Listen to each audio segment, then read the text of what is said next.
1 dari 2 orang yang di Indonesia pasti akan buka YouTube setiap hari. Minimal sekali. Kita tidak membuat YouTube Shorts hanya untuk mengantisipasi kompetitor kita.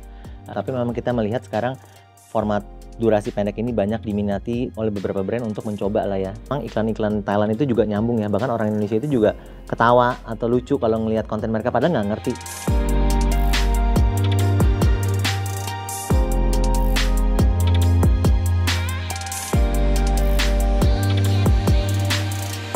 Halo semuanya, selamat datang di Digital. Nah, kali ini kita akan ngobrol-ngobrol dengan Suwandi Wijaya, Country Head daripada YouTube Indonesia. Yuk kita sapa dulu orangnya. Halo Suwandi, apa kabar? Baik Paul, terima kasih. Teman-teman, kita semua tahu tentang the rise of short video. Jadi hari ini kita akan banyak berbincang dengan Suwandi bagaimana tentang the rise of short video dan bagaimana YouTube sebagai market leader mengantisipasi dan bagaimana YouTube akan menggerakkan strategi mereka di dunia bisnis ini. Sebelum ngobrol lebih seru lagi, boleh untuk Suwandi kenalan dulu? Juga boleh tahu berapa sih jumlah pengguna YouTube di Indonesia sekarang? Oh boleh, terima kasih Paul. Jadi nama saya Suwandi Wijaya, saya selaku Country Head YouTube Indonesia. Saya sudah manage YouTube selama 5 tahun terakhir ini. Sebelumnya saya di Sinarmas, memanage bisnis digital Sinarmas selama 6-7 tahun. Sebelum itu saya di Boston Consulting Group. So itu sedikit tentang pengalaman saya di Indonesia. Saya mau share sedikit perkembangan YouTube di Indonesia. YouTube sudah menjangkau lebih dari 110 juta pengguna unik harian di Indonesia, which is angkanya sangat tinggi ya, dibandingkan pengguna jumlah internet yang hanya 210 juta ya menurut ICT Minister. Jadi lebih dari 50% pengguna internet di Indonesia sudah mengakses YouTube setiap harinya minimal 1 kali. Setiap hari ya, jadi Iya. 1 dari 2 orang yang di Indonesia pasti akan buka YouTube setiap hari. Minimal sekali. Wow. Ya kan. Pengguna aktif bulanan, of course jumlahnya bahkan lebih tinggi daripada itu. Per April 2024 kita kan juga ngelihat tentang perkembangan TikTok nih, ya, dan juga kita ngelihat bagaimana Instagram berusaha anticipate dengan Instagram Reel-nya juga. Nah, kemudian YouTube juga ada YouTube Short yang sudah 2 tahun. Yes. Gimana nih menurut Suwandi tentang antisipasi daripada YouTube atau bagaimana YouTube melihat daripada perkembangan TikTok ini? Jadi buat kita sih, kalau buat YouTube ya, YouTube Shorts memang baru 2 tahun diluncurkan, tapi kan DNA YouTube itu dari dulu video pendek itu sudah ada. Bahkan video pertama YouTube itu founder kita menerbitkan video yang berdurasi 19 detik, which is at the zoo. Itu sebenarnya video pendek. Jadi video pertama di YouTube pun sebenarnya video pendek, video shorts. Jadi itu bukan hal baru lah buat kita. Jadi kita tidak membuat YouTube Shorts hanya untuk mengantisipasi kompetitor kita. Kita melihat memang masyarakat di Indonesia terutama sangat menyukai mengkonsumsi video-video konten pendek. Jadi kita mau hanya membantu untuk memfokuskan YouTube Shorts ini supaya bisa lebih gampang dipakai, supaya setiap orang, setiap pengguna juga bisa menjadi kreator. Kita nggak mau hanya ada kreator-kreator profesional YouTube gitu. Jadi Paul, saya juga bisa membuat konten sehari-hari di YouTube dengan menggunakan YouTube Shorts, karena kan YouTube Shorts hanya di bawah 60 detik dan simple to use, simple to create juga ya kan. Itu sih tujuan kita untuk membuat YouTube Shorts. Jadi kita nggak terlalu khawatir sih dengan perkembangan kompetitor kita. Kita lebih melihat needs yang memang masyarakat Indonesia itu sekarang bergerak cenderung certain Gen Z itu menyukai konsumsi video-video pendek. Tapi juga ada di luar Gen Z yang tetap ke YouTube untuk mengkonsumsi video-video panjang seperti dokumenter, learning, dan berita. Itu mereka lebih cenderung lebih suka konsumsi video yang berdurasi lebih panjang gitu. Jadi kita memang mau menjadikan YouTube itu tempat untuk semua umur sih, nggak cuma Gen Z. Thank you Suwandi. Nah ini menarik nih. Kalau dari Suwandi sendiri, apa sih yang membedakan YouTube Short dengan kompetitor yang ada di market? Kan tadi ngomong tentang simple to use, simple to create. Betul. Jadi yang membedakan menurut saya sih, of course kita masih terus improve selalu ya. Jadi setiap bulan ada feature-feature baru yang kita rilis berdasarkan feedback yang kita terima dari kreator, dari usernya juga. Tapi di luar itu YouTube merupakan I think satu-satunya platform di mana ada video panjang, medium, dan short video yang dimana user bisa menemukannya semua di dalam satu tempat gitu loh. Jadi orang bisa menggunakan video shorts untuk mempromosikan konten-konten panjang mereka, dan orang penggunanya pun bisa dengan mudah mencari konten panjangnya setelah menonton YouTube Shorts. Jadi menurut saya sih YouTube the only platform yang bisa menyediakan semua ini di satu platform yang ada ya. Kalau di platform sebelah kan mereka lebih fokus ke shorts ya. Jadi untuk konten-konten panjang, learning, edukasi, berita agak kurang bisa ya, dan akhirnya mereka malah mencari di platform seperti YouTube dan lain-lain lagi setelah mendapat informasi di sebelah. Nah, bisa jelaskan nggak perbedaan antara short, medium, sama long? Shorts biasanya kalau di YouTube definisinya itu video berdurasi di bawah 60 detik, ya kan. Medium biasanya di atas 60 detik sampai 4-5 menit. Di atas itu ya berarti long form format ya. Ada yang podcast yang bisa 20-30 menit, bahkan ada yang membuat konten hingga 1 jam. Jadi itu aja sih simpelnya. Nah, ini yang menarik nih. Satu data yang gue dapatkan nih, Swandi. Betul. Bahwa sekarang pengguna daripada YouTube Short itu sudah sangat tinggi, di mana daily view-nya itu sudah mencapai 50 miliar secara global. Nah, gimana tentang perkembangan ini dan bagaimana mengembangkannya lebih lagi di Indonesia? Betul. Jadi seperti yang saya bilang, makanya karena DNA YouTube itu kan sebenarnya short itu bukan hal baru ya. Buat YouTube video pertama kita pun sudah video pendek. 19 detik. Betul. Jadi makanya begitu kita meluncurkan YouTube Short sebenarnya 2 tahun lalu, kita juga melihat penggunaannya itu meningkat sangat pesat. Angka tadi itu kan merujuk pada global. Sedangkan buat Indonesia itu kita growing high double digit gitu loh, every month, year month on month, dan pengguna YouTube Short terus bertumbuh di Indonesia. Jadi kita melihat memang animo masyarakat itu tinggi akan video-video format berdurasi pendek ya di Indonesia. Jadi yang kita harus perlu lakukan terus adalah mendengarkan feedback terus dari kreator dan dari user. Apa yang perlu di localize, apa yang perlu dikembangkan lagi, karena kan ada fitur-fitur tertentu yang memang mungkin pengguna di Indonesia menyukai, tapi belum tentu pengguna di Amerika menyukai. Filter-filter tertentu atau feature tertentu yang anak-anak di Indonesia lebih menyukai daripada pengguna di negara lain. Jadi itu yang kita mau mendengarkan sih dari sini, dan lebih banyak menerima feedback dan kita sampaikan kepada tim produk kita untuk improve selalu sih. Itu. Nah, kan kita juga, contohnya kita pun juga banyak menggunakan ya YouTube untuk advertisement dan lain-lain. Nah, bagaimana sih perkembangan dari Swandi ya? Perkembangan advertisement untuk yang YouTube, video yang short dan yang medium dan long itu kedepannya akan seperti apa? Supaya orang-orang bisa ngerti kapan mereka placing, ya kan? Kapan mereka harus placing di short, di medium atau di long, dan bagaimana mereka melakukan kombinasinya sehingga ada ceritanya. Nah, itu mungkin bisa diceritakan. Boleh. Perkembangan advertisement I think sangat positif ya. I think kita ngelihat beberapa tahun terakhir banyak brand-brand mulai melihat penggunaan YouTube nggak hanya menggunakan creator-creator yang dengan subscriber yang besar, karena kan YouTube itu sangat luas. Kita ada lebih dari puluhan ribu kreator dengan sejumlah subscriber lebih dari 100.000. Jadi opsinya banyak gitu. Mereka nggak cuma fokus kepada kreator-kreator besar di YouTube, tapi mereka mulai menjangkau ke kota-kota kecil, kreator-kreator yang berukuran sedang dan medium tapi bisa membawakan impact. Brand influencer juga sangat meningkat year on year, di mana brand mencari influencer untuk membuat tap in produk di dalam video mereka gitu kan. Dan setelah itu di-boost lagi dengan ads produk untuk viewernya bisa melihat. Jadi itu mungkin lebih natural way untuk mempromosi produk mereka dibandingkan mereka hanya sekedar membuat video iklan dan video iklan itu ditampilkan di YouTube ya kan. Itu satu. Kedua, menurut saya sih kedepannya YouTube Short juga mulai banyak dipakai untuk brand untuk mengeksplorasi opsi-opsi mereka. Meskipun berdurasi pendek, YouTube Shorts bisa juga sangat efektif untuk mentarget jenis-jenis segmen tertentu ya kan. Contohnya kemarin pas Super Bowl juga di Amerika, YouTube kan mempunyai eksklusif right untuk Super Bowl.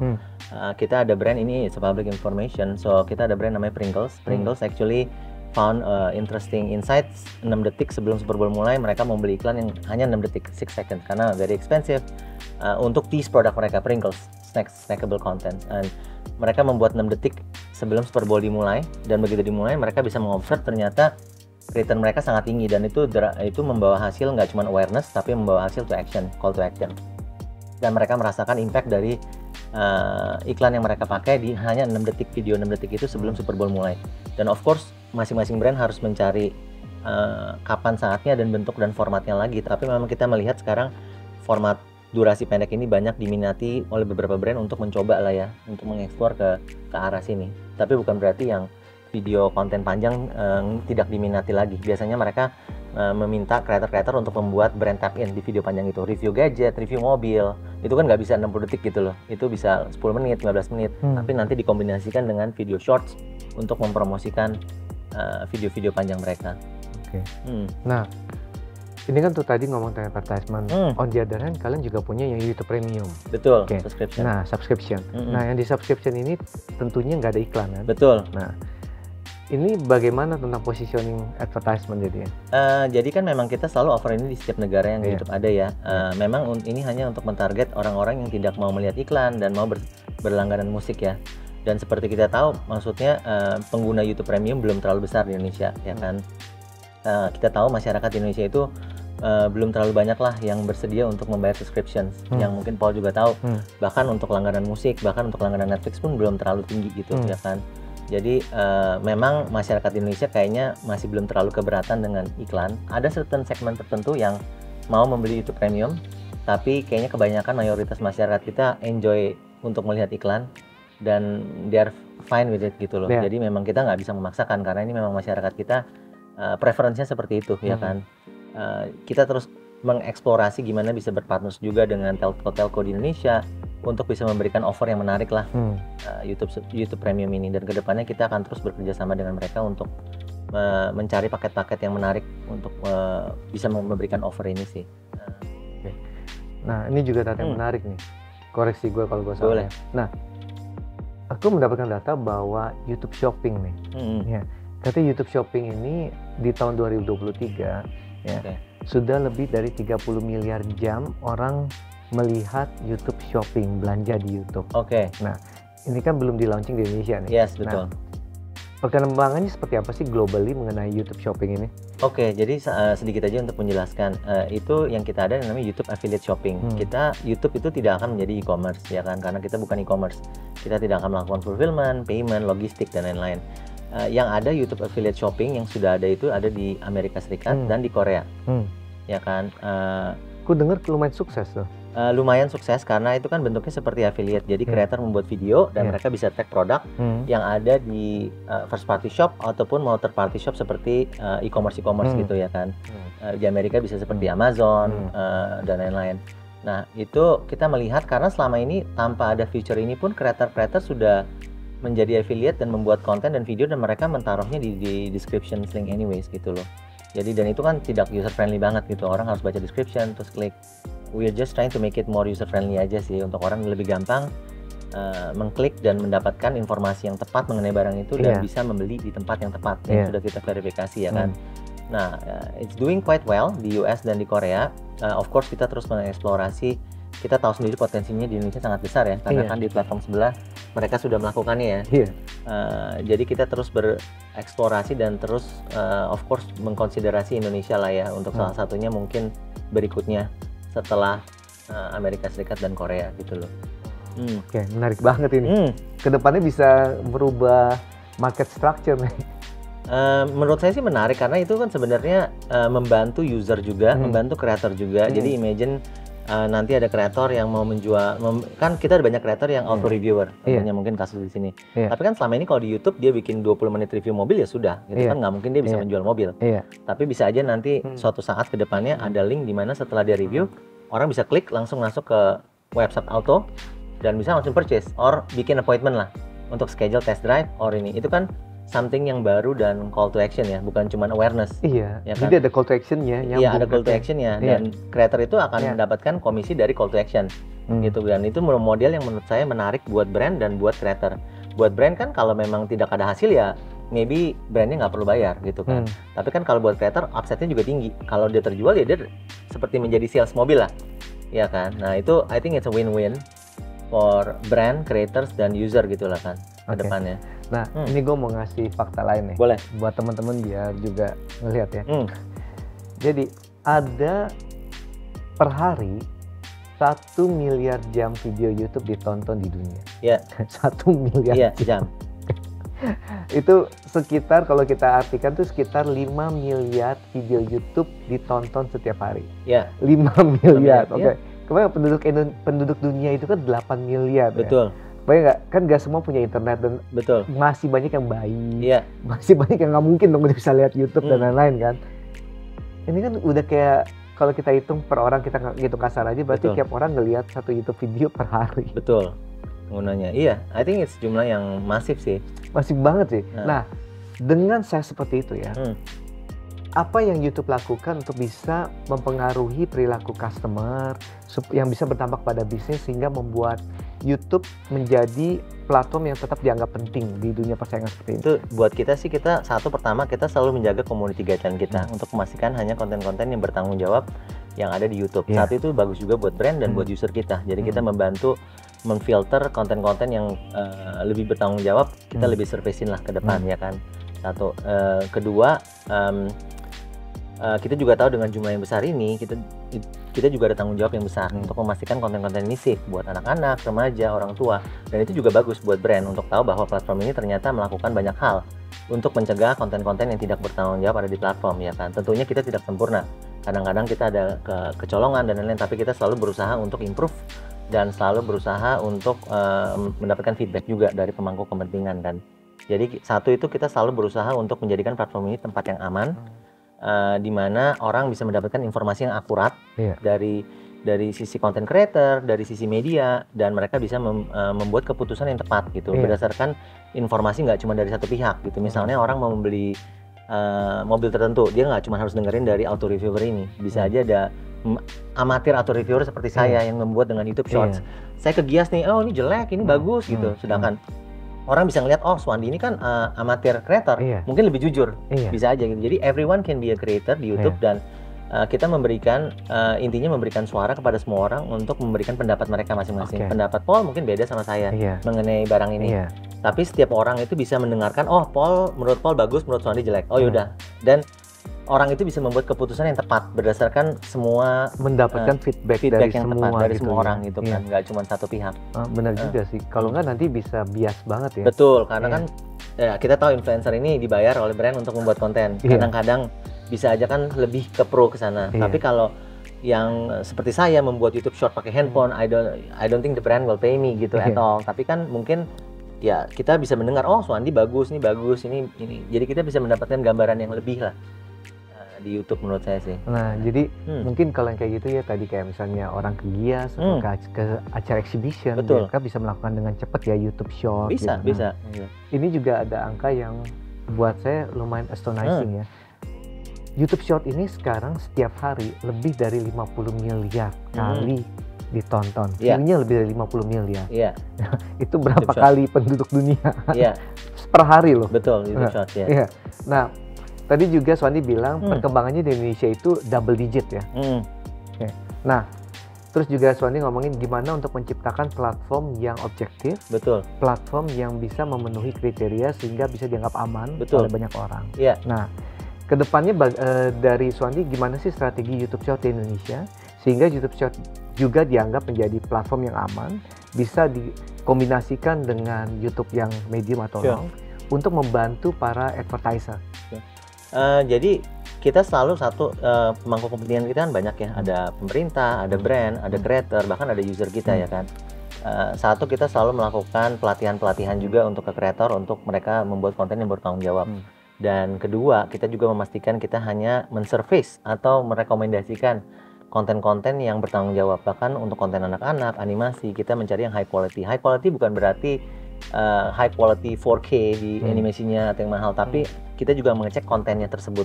Animasi yang mengajarkan anak, contoh doang ya, membolos, melawan orang tua, itu kita menganggap itu tidak high quality, meskipun itu tidak melanggar community guideline, tapi kita tidak akan merekomendasikan video-video seperti itu. Jadi kita menganalisa nggak cuma dari quality videonya, tapi kita juga melihat kontennya, dan kita tahu apakah ini high quality in terms of community guideline atau tidak gitu kan.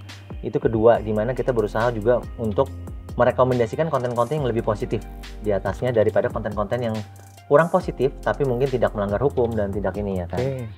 Di saat yang sama kita juga bekerja sama dengan pemangku kepentingan untuk memberikan pelatihan banyak kepada kreator. Nggak cuma ke kreator, kita juga melakukan pelatihan kepada anak-anak SMA, gimana mereka bisa menonton, mencari konten yang aman di Google dan di YouTube. Kita juga bekerja sama dengan sekolah-sekolah dan universitas untuk memberikan pelatihan kepada usernya juga, bahkan nggak cuma ke kreator sih. Nah, ini nyambung kedua hal yang saya pengen sampaikan, pengen tanyakan. Boleh. Berarti kan di belakangnya itu kalian menggunakan massive artificial intelligence dong, untuk bisa ngatur-ngatur ini, untuk bisa make sure menjadi platform yang aman, untuk melihat daripada kualitas daripada kontennya, bukan kualitas daripada videonya, tapi kualitas isinya. Betul. Kan kalau untuk dilakukan secara Iya. Manual itu udah nggak mungkin lagi Betul. dengan jumlah yang masif Betul. seperti ini kan. Iya. Bayangin ya, 50 miliar short setiap hari. Iya. 1 miliar jam video per hari ditonton. Nah, bagaimana sih menggunakan teknologi di Google untuk bisa mengatur itu semua supaya tetap menjadi platform yang aman, platform yang terpercaya, platform yang bisa dipikirkan untuk menjadi objektif buat penggunanya gitu. Itu memang kita di belakangnya kan menggunakan banyak teknologi lah untuk membantu. Jadi begitu konten creator mengupload video di YouTube, begitu proses menguploadnya itu akan dilakukan proses checking.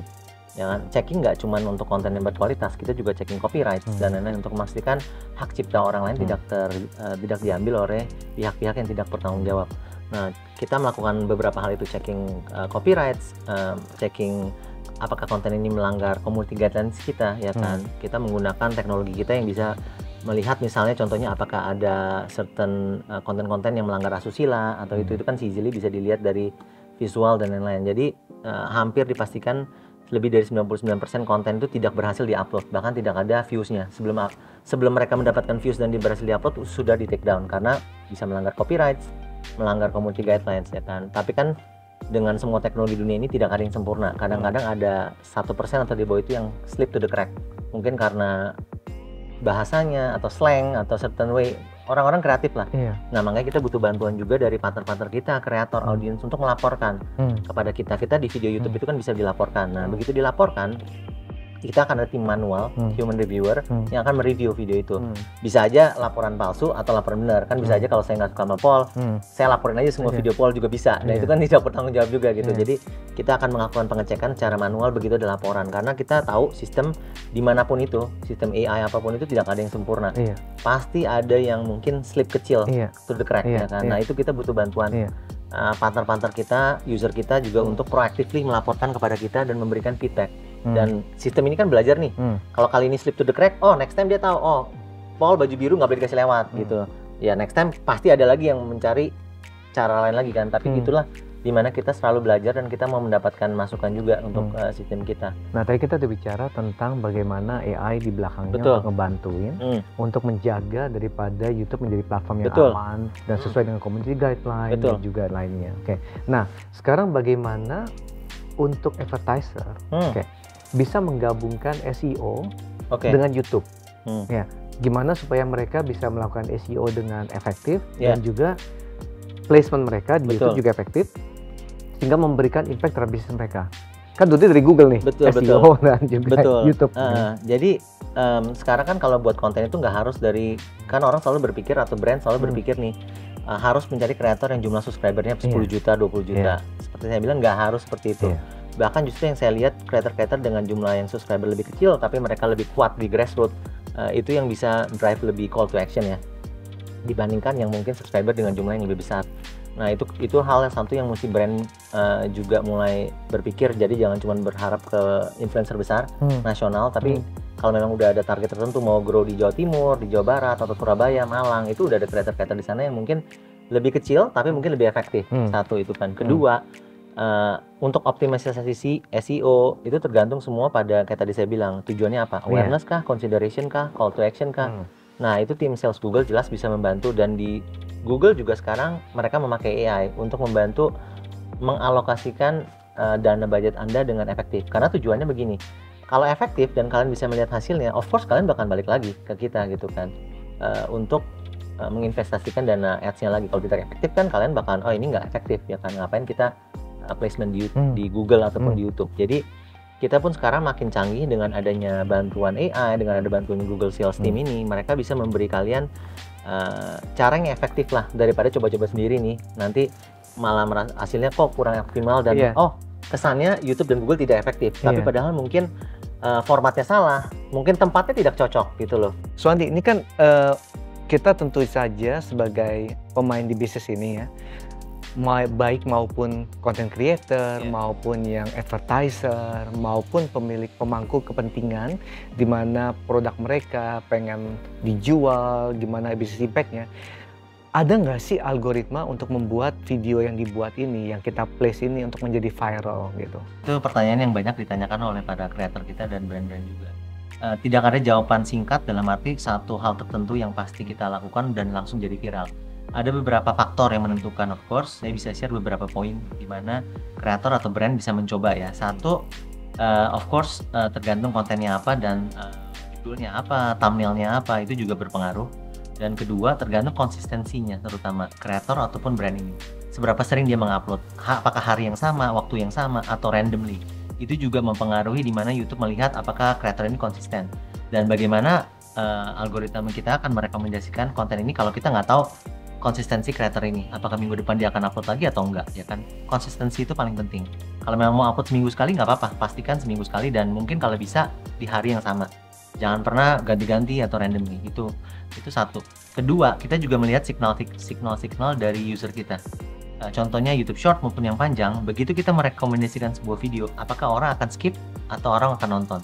Kalau orang skip berarti kan orang tidak tertarik, atau orang menonton 3 detik pertama terus kayaknya nggak menarik, dia skip. Berarti menurut kita video itu mungkin kurang menarik buat orang-orang tertentu ini. Jadi kita akan tidak terlalu merekomendasikan video itu setelah kita merekomendasikan ke beberapa orang. Kalau orang itu langsung menarik dan menonton dan kita bilang, oh kayaknya ini menarik video ini, kita akan merekomendasikan ke lebih banyak orang lagi. Nah itu yang membuat faktor gimana bisa banyak orang ini, makin banyak yang suka nonton setelah kita tawarkan, of course itu akan menambah daya tarik konten tersebut. Tapi begitu kita tawarkan kepada beberapa puluh orang atau ratusan orang ternyata semua pada skip, ya berarti asumsi kita kayak konten ini kurang cocok lah mungkin audiens ini. Nah itu akan bakal mendapatkan lebih kurang prioritas ya kan. Jadi konsistensi iya, tapi kita juga mau mendengar masukan dari pengguna kita. Kalau mereka nggak suka, kita nggak bisa maksa mereka untuk nonton konten itu. Dan kedua yang tadi saya bilang, thumbnail, title itu juga sangat penting. Dan tergantung juga saat itu kan orang sedang trending apa. Makanya kita juga menyarankan ada tools namanya Google Trends. Kita bisa ngecek juga apa yang lagi trending di Google Search dan YouTube Search. Kalian bisa cari tahu minggu yang lalu YouTube Search satu hari ini lagi trending keyword apa. Kalian bisa membuat keyword tertentu yang memang lagi trending. Itu juga membantu karena kan ada user needs. Kalian membuat konten yang dicari orang saat yang sekarang ini. Nah itu beberapa tips yang biasa kita sharing sih. Yang paling penting sih konsistensi dari semua itu. Kalau konsistensi itu bukan berarti sebulan ya. Itu bisa berbulan-bulan gitu. Kita nggak tahu gitu. Tapi nggak bisa kayak ada kreator juga yang datang ke saya atau brand, saya udah coba nih Swandi seminggu sekali dalam sebulan kok kontennya segitu, saya udah habis itu saya tutup channelnya. Maksudnya itu belum menunjukkan konsistensi sih menurut saya gitu loh. Kadang-kadang ada yang breakoutnya 3 bulan, ada yang setahun, bahkan ada yang 2 tahun belum breakout, tiba-tiba dia breakout karena dia konsisten gitu. Jadi yang paling penting sih konsisten, judul, thumbnail, dan yang terakhir ya signal dari pengguna kita. Dan kadang-kadang kan kalau kita nonton iklan tertentu atau video tertentu ada survei di YouTube, apakah Anda menyukai produk ini atau apakah menyukai konten ini.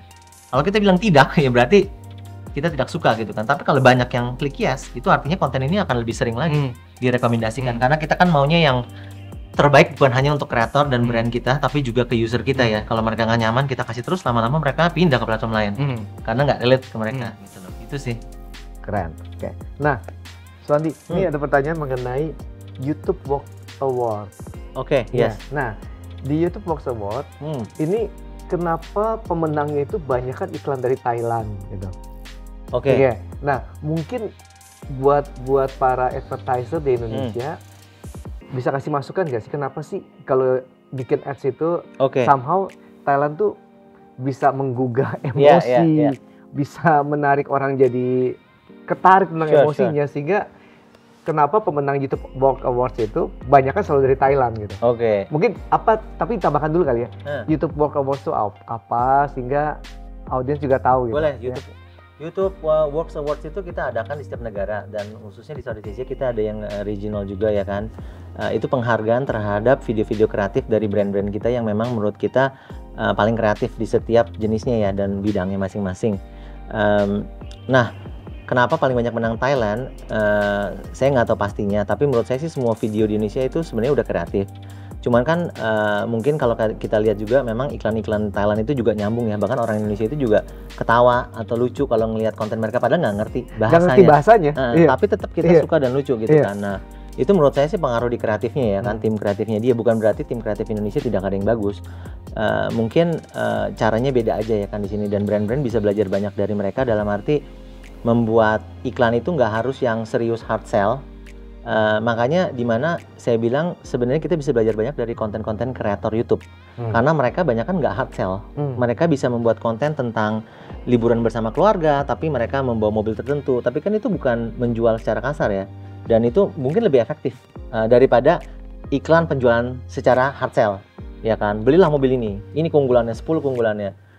Mungkin lebih bagus seperti itu kan, lebih ada kreator juga yang review gadget gitu kan, dia memang review TV, review handphone, dan people genuinely percaya sama dia gitu, daripada membuat iklan tentang handphone ini, fiturnya bagus di TV, ya kan? Orang aware, tapi orang lebih percaya terhadap kreator itu kan, dan menurut saya itu yang lebih efektif. Dan mungkin Thailand berhasil mengambil unsur-unsur dari kayak seperti itu, yang dimana orang-orang biasa itu bisa relate. Nah itu menarik banget ya teman-teman ya. Jadi memang ada YouTube Box Awards dan itu sebenarnya sangat menarik untuk dilihat siapa aja sih pemenangnya, siapa aja sih yang selalu berhasil, atau agensi mana yang selalu berhasil dalam menciptakan advertisement yang sangat menarik dan dinilai sangat kreatif oleh timnya, oleh tim Google ya. Betul. Tim Google dan tim luar sih. Kita juga ngundang juri-juri dari pemangku kepentingan di luar, biar adil lah. Kalau nggak kan tidak adil kan. Oh iya, nanti kalau cuma Google doang. Betul. Jadi biasanya jurinya itu dari pelaku-pelaku industri, agensi. Bahkan kita ngundang CMO certain brand juga yang mungkin nggak boleh menilai brand mereka sendiri lah ya. Jadi untuk memberikan ini bahwa ini penjuriannya memang lumayan netral lah. Good. Nah, itulah tadi teman-teman obrolan kita dengan Suwandi Wijaya, Country Head YouTube Indonesia. Semoga obrolan ini bermanfaat. Terima kasih ya Suwandi ya, thank you banget. Thank you Paul, happy to be here. Oke. Nah teman-teman, semoga pembicaraan tadi bermanfaat dan bisa digunakan untuk teman-teman terutama yang bergerak di bidang advertisement, bergerak di bidang bisnis, bagaimana menghitung bisnis impact. Yuk kita kerjasama untuk bisa lebih baik lagi dengan belajar terus-menerus. Terima kasih semuanya.